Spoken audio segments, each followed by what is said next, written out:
Assalamualaikum ya akhi ya ukhti.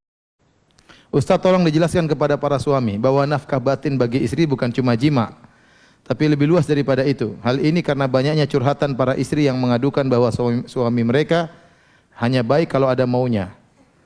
Sementara mereka menuntut istri harus begini, harus begitu, tapi tidak mempedulikan keinginan dari para istri. Bahkan ada sebagian mereka yang tersisa atas ketidakmengertian suami mereka. Ini para suami harus ngerti ya, bahwasanya khairukum li ahlihi, sebaik-baik kalian adalah yang terbaik bagi istrinya. Anda kalau ingin meraih surga yang tertinggi, di antaranya dengan jalan berbuat baik kepada istri. Nabi mengatakan, aqrabukum minni majlisan yaumal qiyamah ahsinukum akhlaqa. Yang paling dekat majelisnya denganku pada hari kiamat yang paling baik akhlaknya. Kalau ingin surganya dekat dengan surga Nabi, harus paling baik akhlaknya. Dan di antara akhlak yang terbaik adalah kepada istri. Wa khairukum li ahlihi, dan sebaik-baik kalian yang terbaik bagi istrinya. Jadi kalau Anda ingin meraih surga tertinggi, di antaranya jadilah Anda suami terbaik bagi istri. Di antara tanda Anda suami terbaik bagi istri, berarti surga Anda tinggi, ya. Di antaranya istri Anda senang dengan Anda, bangga dengan Anda.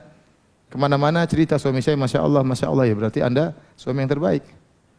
Tapi kalau suami mengeluh, ini curhat sana curhat sini, suami saya masya Allah amit-amit, ya. Nah, ini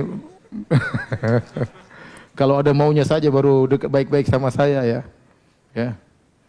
Maka jangan seperti itu. Saya sering sampaikan, kalau kepada orang lain kita murah senyum, kepada orang lain kita memahami, kepada orang lain kita sisihkan waktu, kepada kawan kita berbagi, kepada istri lebih utama, istri lebih utama untuk kita maafkan, istri lebih utama untuk kita perhatikan, istri lebih utama untuk kita ajak ngobrol. Istri lebih utama, ya. Istri lebih utama. Kalau Anda belum bisa merasa enjoy dengan istri, berarti Anda suami yang tidak berbahagia, ya. Ya, tapi kalau Anda sampai di luar pingin pulang ketemu istri, pingin ngobrol sama istri, pingin melihat wajah istri, berarti Anda sudah suami yang berbahagia. Ustaz, tapi saya tidak betah sama istri saya.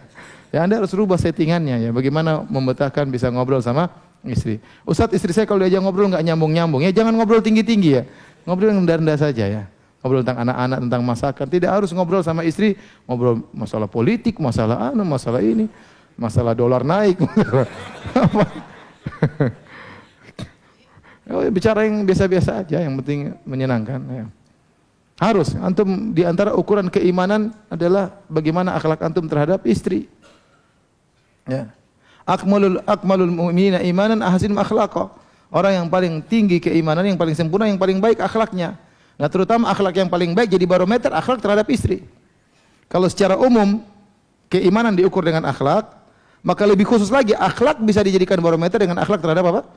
Istri. Karena kalau orang sudah berakhlak mulia kepada istri, berarti akhlaknya baik, ya. Tapi kalau dia berakhlak mulia sama kawannya, sama ustadznya, semua orang juga bisa akhlak baik sama kawan, sama ustadz, sama guru, sama bos, apalagi, ya. Tapi yang paling bagaimana seorang bisa berakhlak baik sama istri? Kenapa? Karena istri itu lemah, ya.